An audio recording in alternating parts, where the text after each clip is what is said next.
And I want you to remember the story of Elijah. All right, and remember, he has prayed, and the famine has come, that it would not rain. Remember, he prayed that it would not rain, and it didn't. And Ahab, Jezebel, they were pretty upset with Elijah. It came down, and remember, he went down to the widow of Zarephath, and there the Lord sustained him, and sustained the woman and her child as well, the widow. And saw some miracles there. And then he goes back and they have a showdown on Mount Carmel. Remember the whole thing, man. I mean, they're jumping up and down over here, and and Elijah's poking fun at him. Well, maybe he can't hear. Maybe you need to talk a little bit louder. Maybe Baal is just maybe he's asleep. You need to wake him up. And they go back and forth with all this. And finally, the Lord, it's his turn, and Elijah goes to the Lord, and fire comes down and consumes the altar. Remember? Consumes the sacrifice. And it said they had put water on top of it, and it was licking up the water from all around. I mean, that was the intensity of the heat. And so then Elijah goes and kills 450 prophets of Baal. You remember the story. I'm fast forwarding through this, okay?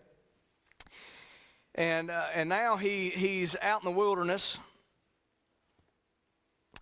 and he is sitting by the brook Cherith. Remember that? And honestly, he has entered into a time of depression.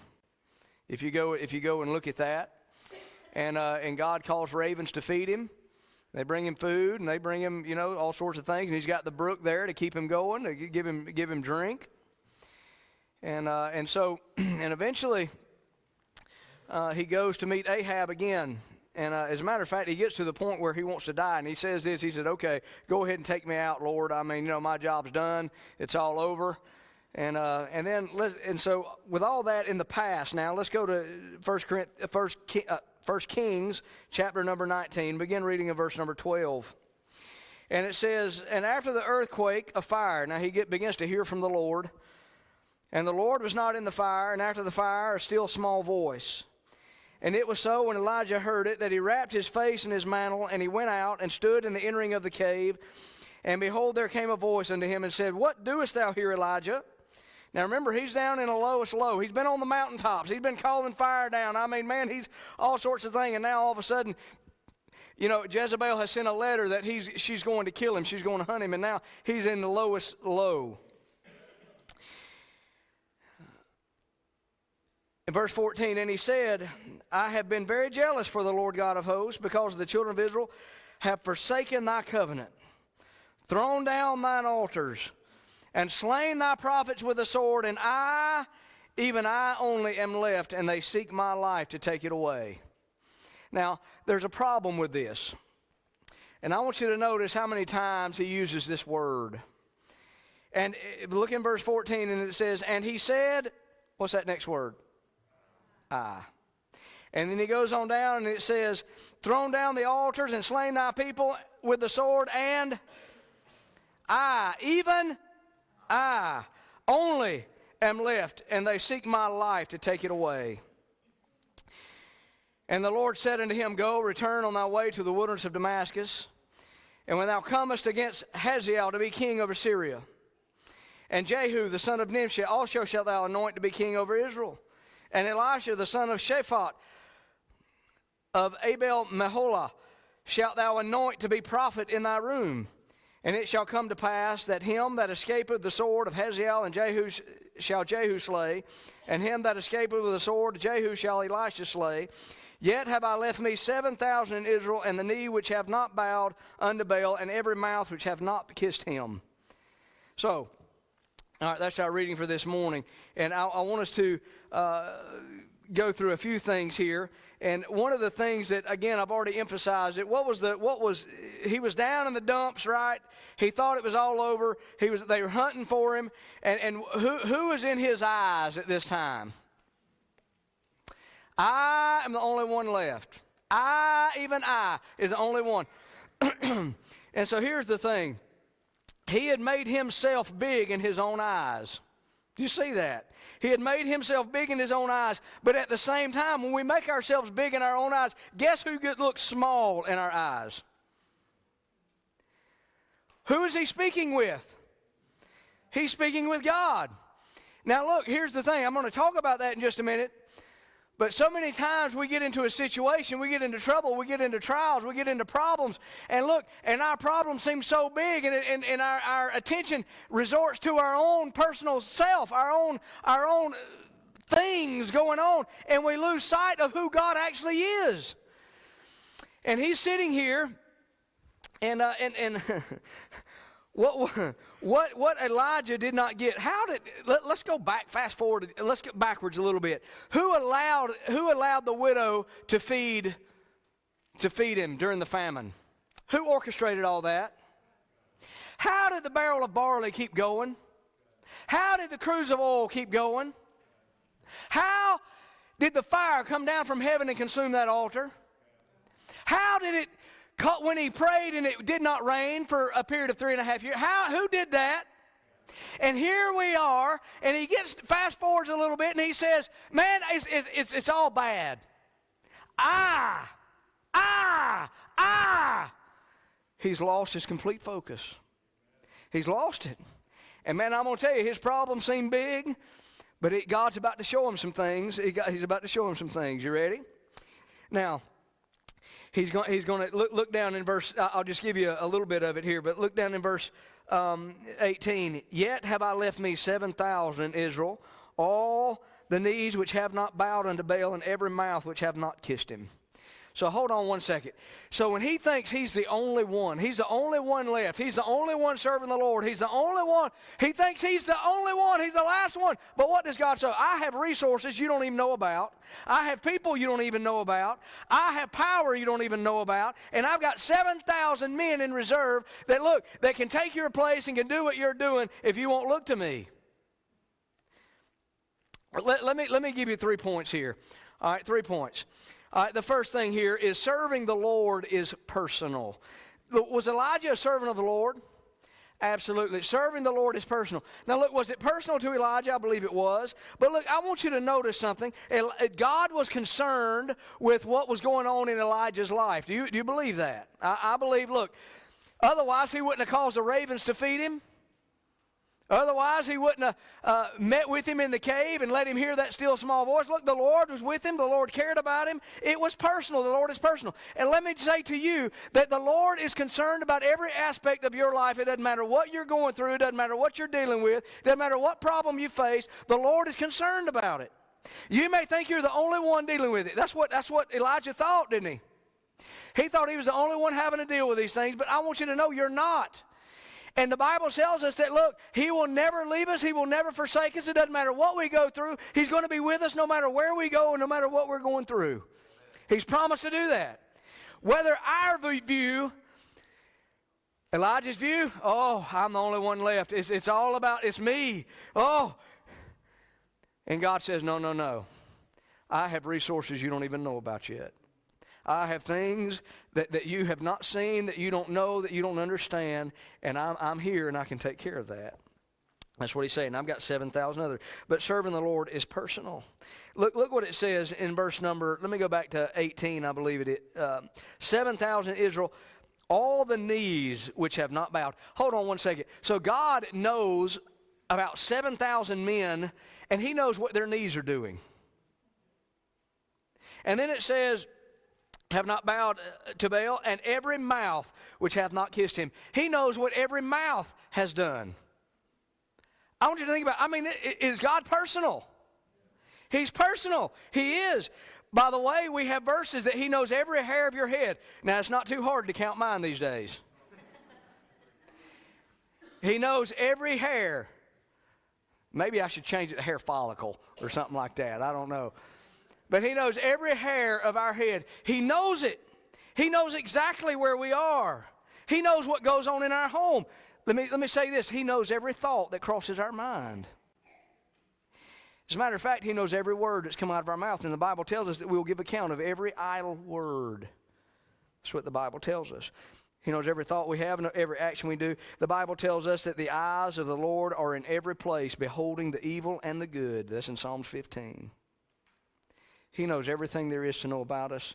And look, and I'm telling you, He's not looking down at a heart of vengeance. That's not it. He's looking at a heart of hey, I want to use you. And man, I want you to be profitable for me. I want to put my life in you. And man, I want you to serve me. I want you to go. And this is Elijah. So he's telling Elijah, there's some lessons about Elijah here. Number one is serving the Lord is personal. It's personal. Look, it really does not matter what everybody else is doing. I've said this here recently, I believe. It does not matter what everybody else is doing. You know, it does not matter what the world is doing. It doesn't matter what we perceive other believers doing. It does not matter. It is our responsibility to be faithful to the Lord and what He's led us to do. You remember the song? I think I even used this song the other day. Though none go with me, I still will follow. I'll still be faithful. I'll still go. It doesn't matter what everybody else is doing. But what we do, let me give you the reality of it. We have a sign-up sheet to serve or to do something, and then we look and see who's not on there. Well, if they're not on there, I'm not doing that either. We're going to do an activity. Well, if they're not going, I'm not doing. And we get up and sing the song, though none go with me, I still will follow. You're lying through your teeth.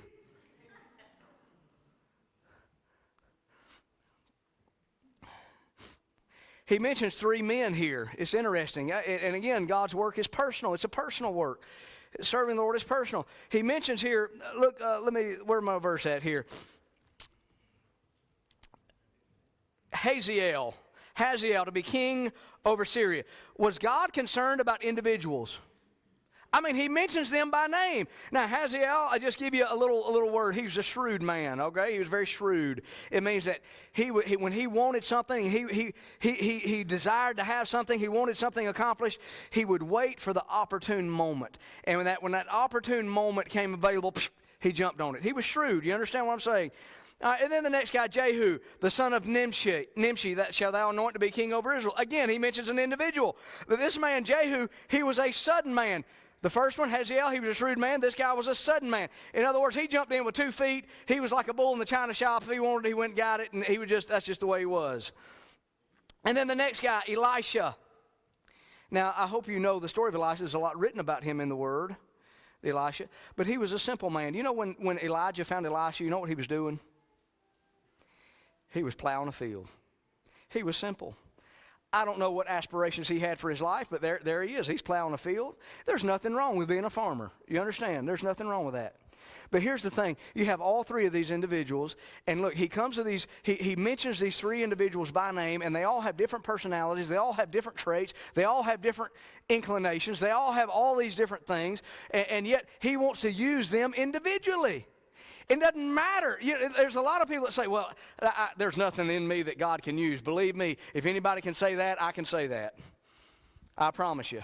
There's nothing good in me. As a matter of fact, without Him, I am nothing.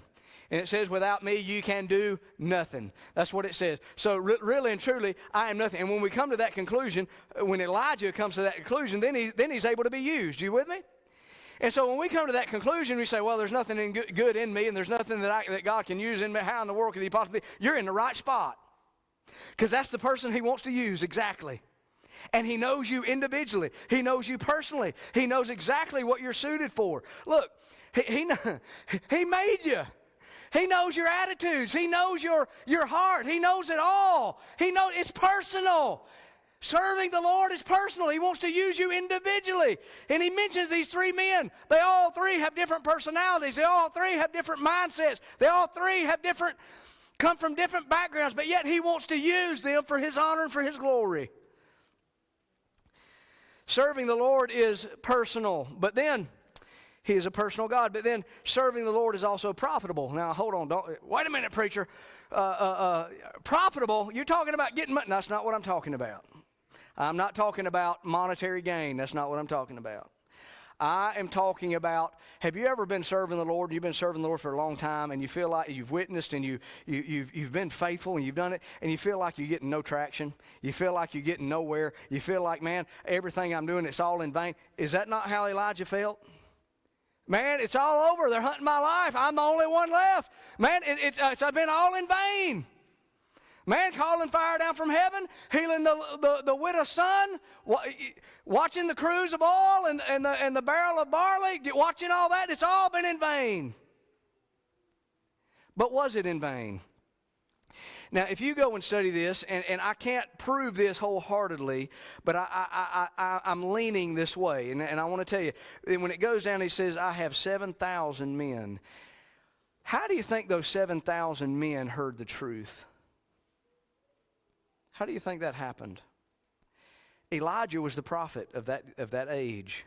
Where do you think they heard the truth, and where do you think they got their message from God? Where do you think? Now look, here's the thing. There are people that are benefited from our life, just from our service, and we don't even know about it.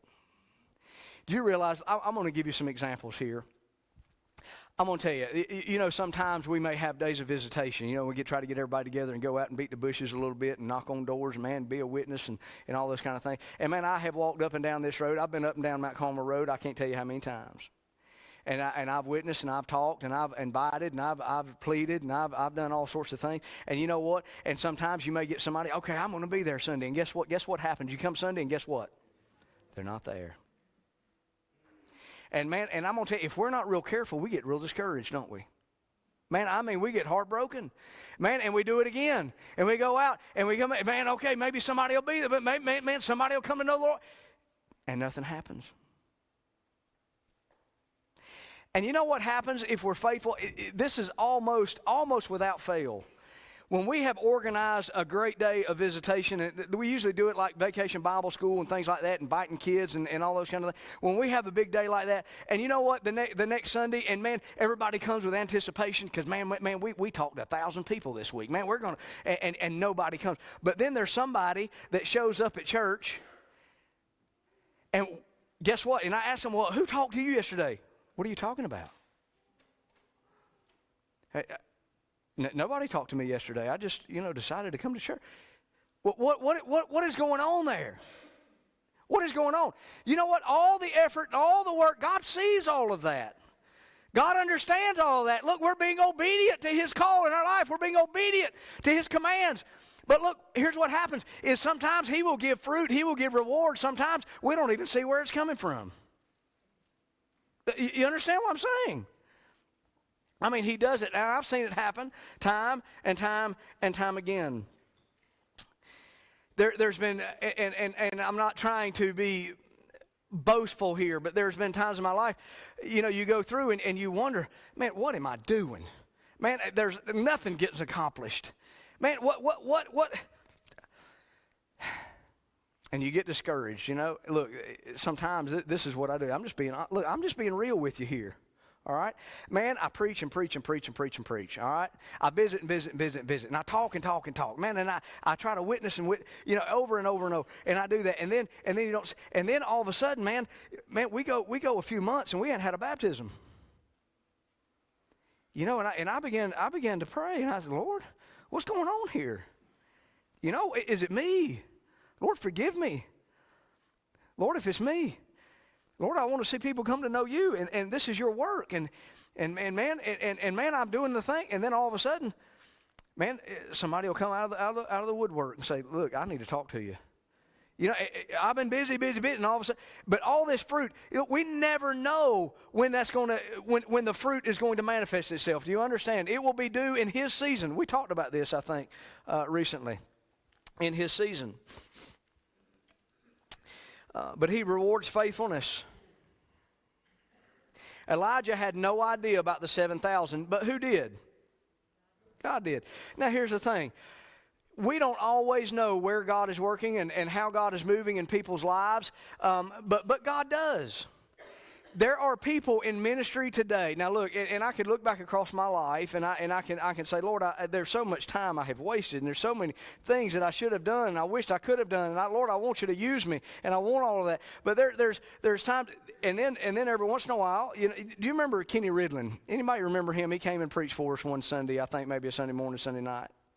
And I had him up here, and he was a young boy. His dad and mom divorced when he was, I don't know, early mid-teenager, something like that. And I was his Sunday school teacher. And at the time, I was teaching Sunday school, and I was teaching the college career age, and he fit into that category right around there. And you know what he started doing? He started coming over for supper in the evenings. Family life was just breaking apart. You understand? And he needed a place of peace. He needed a place of rest. And man, he would come, and he would come to the house, and it took. I mean, how long did that go on, Faye? It was years. I mean, he would come over. I taught him how to hunt. Believe it or not, what little bit I know, all right? But I helped him kill his first turkey, all those kind of things, and we developed a relationship. Well, then I had to leave. We went to South America. All right, went to South America, and then, not that we don't speak occasionally, but you know how it is when you're separated. You just don't talk like you normally did. Well, guess what Kenny is doing now? He's an assistant pastor of a church down there in what's the name of the town? Madison, down that way. Okay, Sandy Creek, I believe it's Sandy Creek Baptist Church, and he's down there serving the Lord, being faithful, and all that. You know what? And I can look back and say, man, if I was in Peru and I looked back and I said, man, all my work, all my energy, all my efforts, it was fruitless. But then later on, you never know about God's timing. You never know about that. You just never do. And so be faithful and leave it up to Him. We never know how God is working. We just don't. And Elijah here, serving the Lord is profitable, whether we know it or not, whether we understand it or not. And I believe these 7,000 men that were mentioned here was a result of Elijah's preaching and Elijah's ministry, even though he didn't even know about it. Do you realize that, so there are times I go off and preach in certain places and certain things like that, and there are times when people have gotten saved while I have been preaching and things like that, and they come to know the Lord as their Savior. Well, you know what? I don't keep up with all them, but there are times, man, I go to a city, back to a city maybe where I preach, and somebody will see me in Walmart. Hey, I know you. You're a preacher, aren't you? I remember you came in, and I don't know who they are from Adam.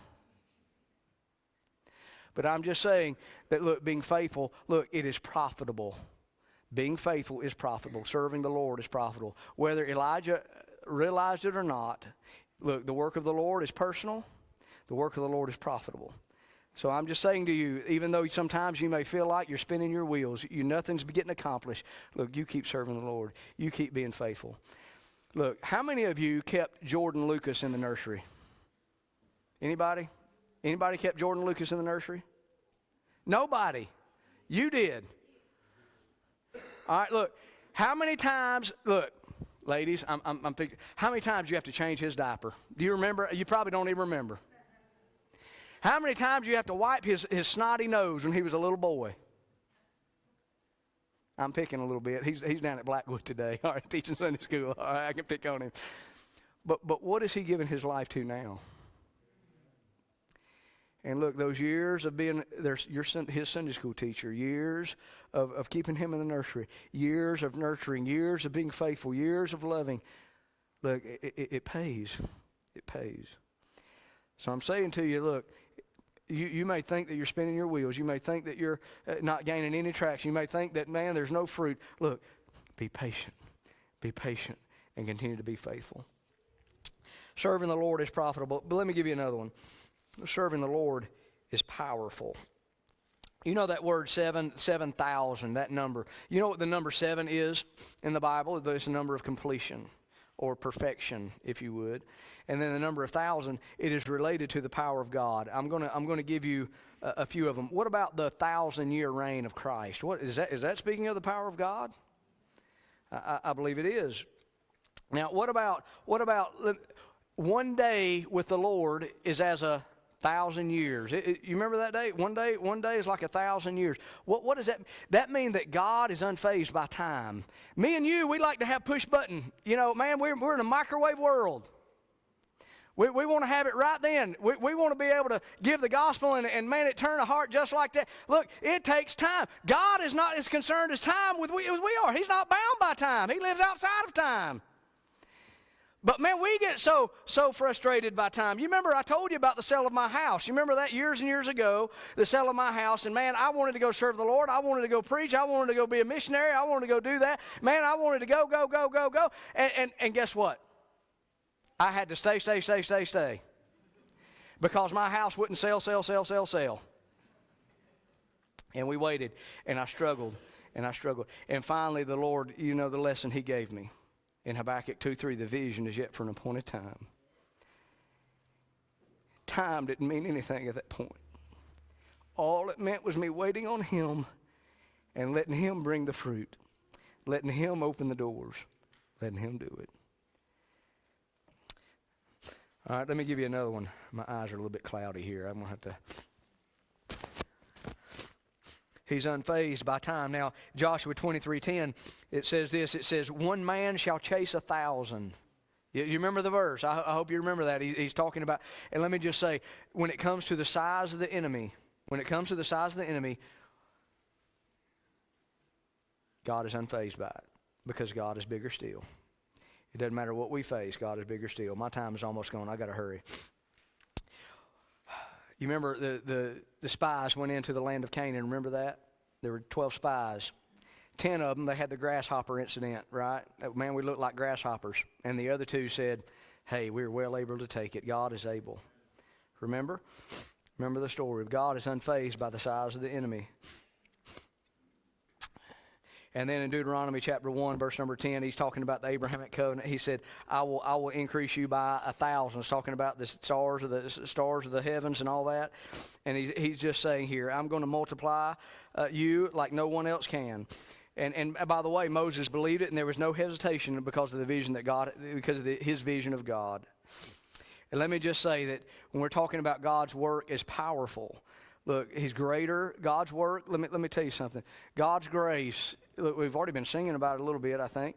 God's grace is greater than what? It's greater than my sin. It doesn't matter how far we've been, what we've gotten into. God's grace is greater still. No one has ever gone too far, too deep, that God can't go deeper still.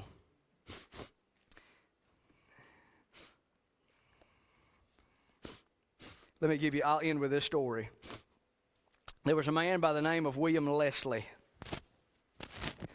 I shared this story, I think, last week. I think it was at Blackwood, I believe. Have I shared it in here? I didn't, okay. I try to get my illustrations mixed up sometimes, where I'm at and what I'm doing, all right? So, William Leslie was a man, and back in, 1912, this is when it was. Go and look him up if you want and read the story. In 1912, he left his home and went to go to be a missionary in Vanga, Congo, 1912. He went there. He was faithfully serving the Lord. He was faithfully preaching the Word. He was faithfully doing those things. And then after 17 years, he saw no fruit. There was no fruit to his life that he could see. Man, he was so discouraged. And after 17 years, he finally went back home. Discouraged, distraught. And then in 2010, there was a mission group that went over and looking at planting churches in the area for the cause of evangelism in that area. Again, I'll tell you again, Vanga, Congo is where it was. And you know what they found after they got there? There was a falling out, as a matter of fact, between William Leslie and the tribal leader. There was a falling out there, and they fell out, and that's what caused him to leave. There was a lot of heartache and a lot of things going on, and he left. But you know, after he left, and he'd been ministering there for 17 years, didn't have any converts, hadn't started a church, anything like that. But this group goes back, and you know what they found? They found dozens of churches that had been planted. As a matter of fact, they had to go in a boat down the river in the Congo to get to an area where they were looking at, and they got to that area and get in the middle of the jungle, and guess what they found? They found a church that had been built that seated 1,000 people in the middle of the jungle, and people from miles around would come to hear preaching and to hear the gospel. And the only way that they could understand how this would happen is they traced it back to guess who? To William Leslie. He thought he was a failure. He thought he was all alone. He thought his life was a failure. I mean, honestly. But now looking back, Looking back now, would we consider him a failure? No. Because why? Look, the Lord's work is personal. He wants to know each and every one of us. He wants each and every one of us to serve Him, to be faithful to Him. It is personal. But it is also profitable. Do you see it? I mean, He's got fruit now. Now, again, in God's timing. It's profitable, but at the same time, God's work is powerful. How in the world does churches like that start? How in the world does the gospel spread? How in the world does a work like that happen? It comes through the power of God and His work. That's what it does. And look, there's an illustration of it. And I'm telling you, I want to encourage you today. I want to encourage you. God's work is personal. He wants to use you in His work. And you think, well, how in the world can God use me? I say the same thing. But He can. Because it's not about you, it's about Him. You remember Elijah? What was he saying? I. It's not about you, it's about Him. God's work is personal. God's work is profitable. You just continue to be faithful. You just continue doing the Lord's work. You continue. God will give the fruit in His season. God's work is powerful. It's an amazing thing when you get to see the power of God in someone's life, in the work. Man, there's somebody coming to know the Lord as their Savior. We're going to baptize this coming Sunday. And that'd be awesome. You're a witness to the power of God in someone's life. That's what a baptism is, isn't it? And we get to experience that. And I'm going to tell you, I want to serve Him with all my life, all my heart. I want to see God do something with my life, and I want to see Him do it in this place with you. And I'm going to tell you, He has that same desire for you. God's work is personal. God's work is powerful. God's work is profitable. Keep on keeping on. Don't give up. We will reap in due season if we faint not. Let's stand together, sing a hymn invitation. If the Lord has spoken to you, I ask you to come and tell it to Him. And don't forget, right after, well, go ahead. We'll deal with this first. Let's sing together.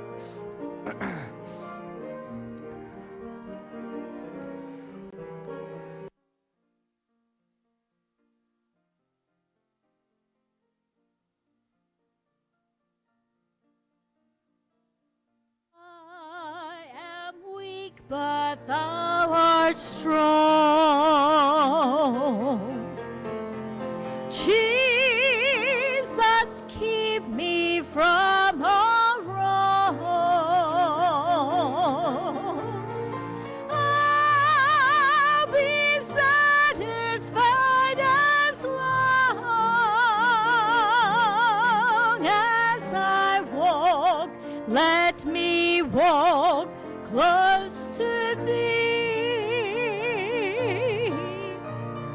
just a closer walk with Thee.